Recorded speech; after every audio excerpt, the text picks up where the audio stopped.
So hello there, all you wonderful people.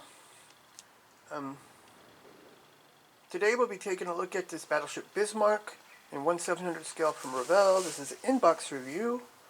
I'm hoping this turns out better than the Scharnhorst did, because the Scharnhorst was from Revell was really terrible, and it was a weird scale too. So I replaced it with one from the Gneisenau from Flyhawk, and it looks a lot better.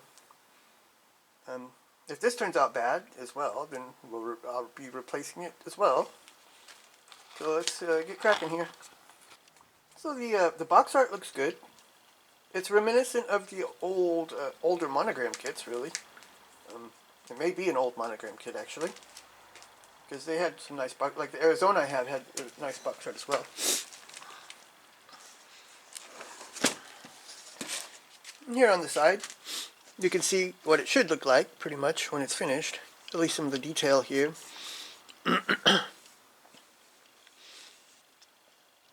Looks decent.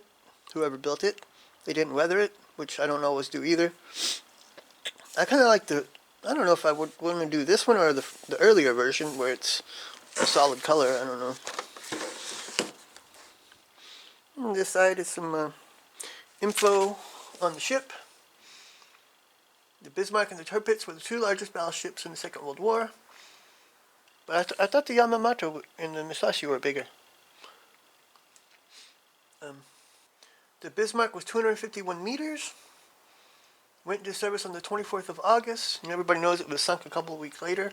In a big mission from British Royal Navy to hunt it down. Everybody knows, I think, that she sank the Hood and really, really fast.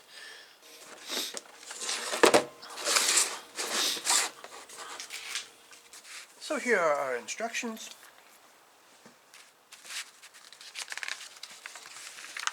They're like the normal Revell instructions. Got some info on what all the symbols mean. The colors, which I don't pay much attention to because they're usually not exactly right. Sometimes they're way off. So here's our trees. We got 1, 2, 3, 4, 5, 6, 7, 8, 9, 10. Plus the 2 hull pieces.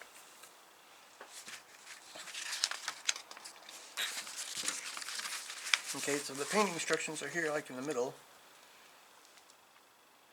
Different versions, A and B. Baltic Sea, winter 1940 to 41. Baltic Sea, March 1941. I don't know why. Oh, this is showing 2 different versions from.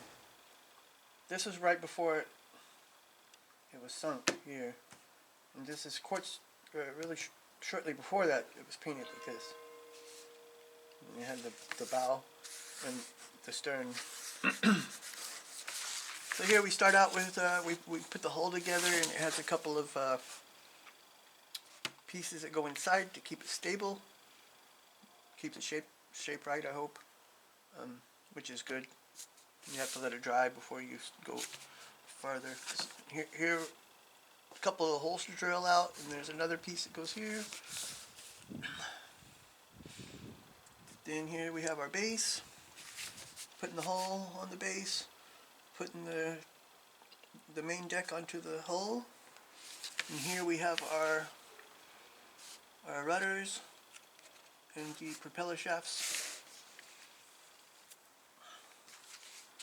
A lot of drying time required here. So here we start with the superstructure, building all the superstructure. Another piece of superstructure here, and more here. One of our stacks. Not sure what this is. Probably for, it's a launching platform for the boats, I believe. Or, not a launching platform, but a platform for the boats to sit on. Then you put the stack on, more superstructure, searchlights, the radar, and there's this top piece here. Then here we go with some more other detail for the superstructure up here. Well, here's a part of the superstructure that goes here. I believe it's a bridge. And then here's a piece that goes behind it. And then we have this platform here that goes into the behind the bridge.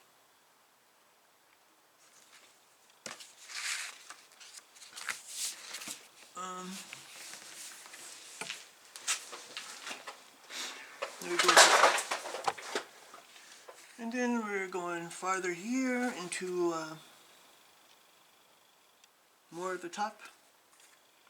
This platform here that goes after the bridge, between the bridge and the stack. And here we have these, what are they called again? I know the name of them, but right now I can't think of it. But they go here by the anchors. And then these pieces that go here on the side, the anchors.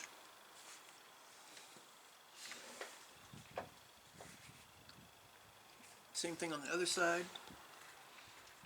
Then we have here instructions for how to assemble and paint the observation craft. I believe it's a 196. And here's a catapult for it. You have the option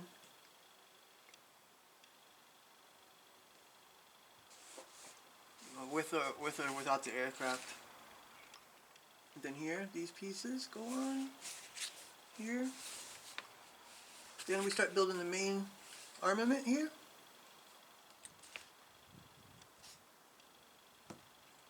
Got 3 of them. Three main turrets, and here are the secondary armament. Some of the bigger anti-aircraft guns. Wait, this is 3, but there's 4. See, this is wrong, I think. Should be 4 turrets. Well, here it says 4. I don't know. Something's not right there. Because there's 4 main turrets, but it's the same times 3. So you got 4 of these, 4 of these. Putting all the guns on it. Which is not so cool. Oh no. Look. Yep, okay. It's done a bit like a tank. It has the slots that you can put in so you can turn it. It looks like the secondary armament isn't like that. But you could still make it turn if you put them on before you put the deck on, and put something on the bottom to keep it so it can turn. And here's these other guns here on the inside. Here we go with painting instructions for the boats, how to assemble them and where to put them here. Plus these pieces that go on the side of the superstructure here and here. More boats, anti-aircraft guns, more sides to pieces of superstructure here. That goes on the sides there. Then we have a bunch of searchlights up here and these radar pieces. There. Anti-aircraft guns here. Smaller anti-aircraft guns here.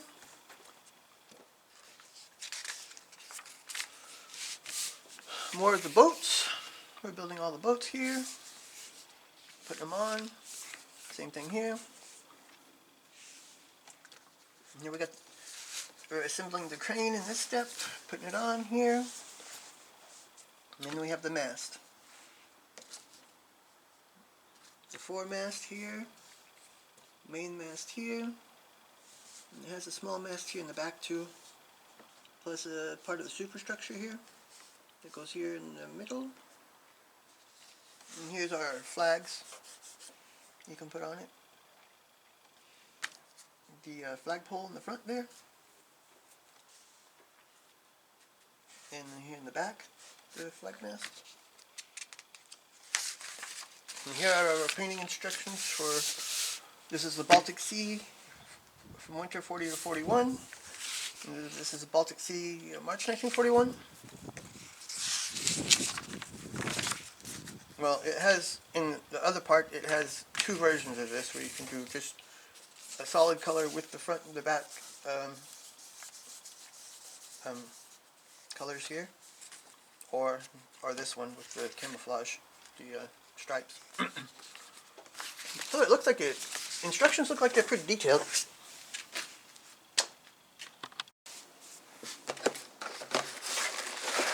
Now let's take a look at the parts here.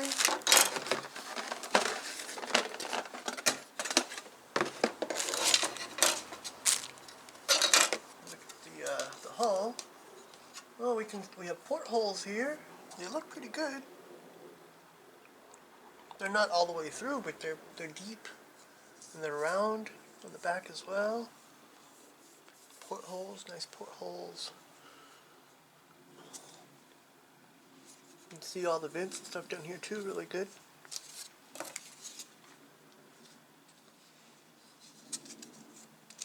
So see if it fits. So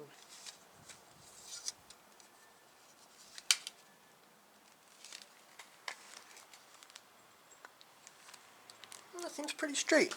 This is maybe a little bit warped, but you can rubber band that together. It may be a little bit warped. You can see it's not really, but I think, oh, there we go. You can see it is a little bit warped, but it's not bad.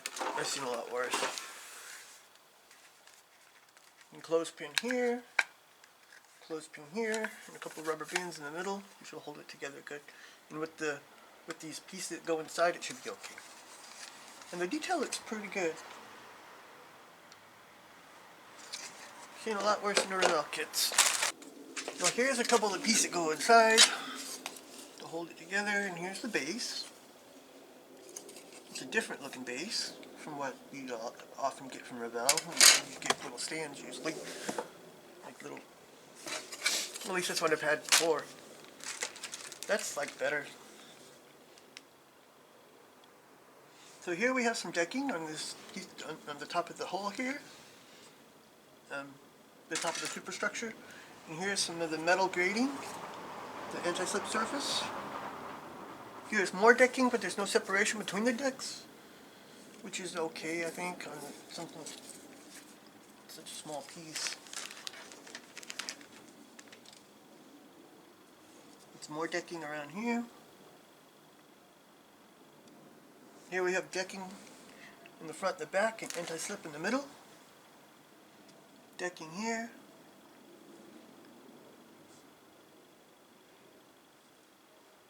Some nice portholes everywhere on the superstructure here. It looks okay. Same here. And just paint them inside black or white or yellow, kind of a yellowish white maybe, to give a bit of a light or dark or something. Here's the main piece of the hull.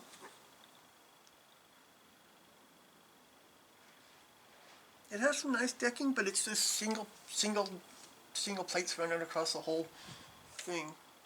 No separation between the planks. That's often the problem with any ship. They put the decking in there, but it's not separated at all.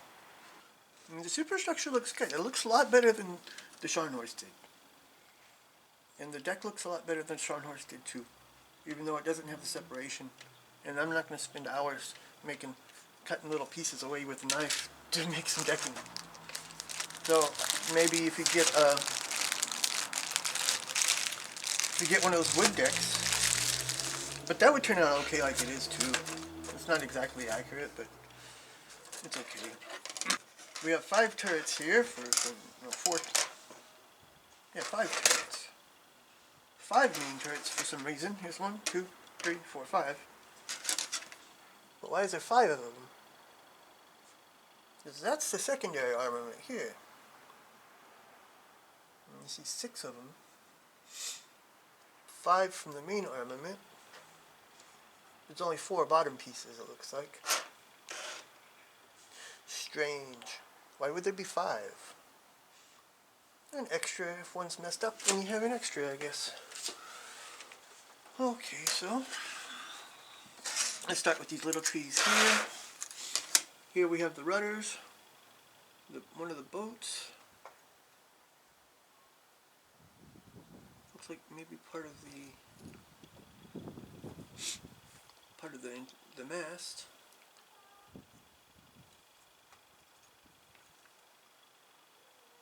The radars. Looks pretty good. The rivets all over the head over here.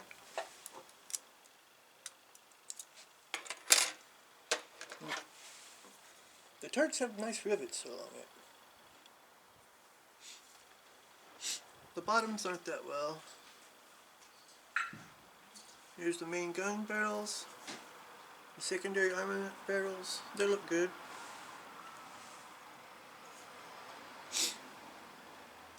You see, it does have a little thing here. So you could probably take a piece of evergreen and put them in there and glue them on. Glue a piece of evergreen onto the bottom and that might keep it rotating.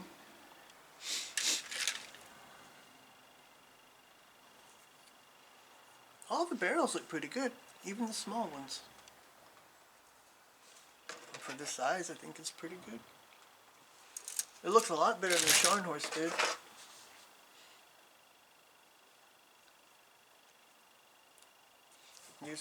Here's one of the staircases. I'm not really sure exactly if you call them that or what. And you see here on this part, it actually even has holes in it that go all the way through. I think that's a bridge. The masts look pretty good. And here are, this is mostly boats. We have our AR-196, the propellers, screws. Here is the catapults. There's two different kinds of catapults though. And the boats, lots of the boats. It looks pretty nice actually. The detail's pretty good.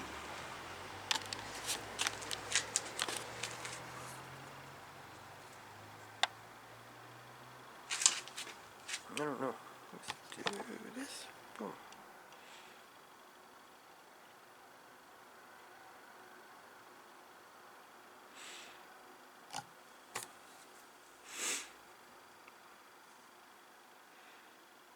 I think the details look pretty good.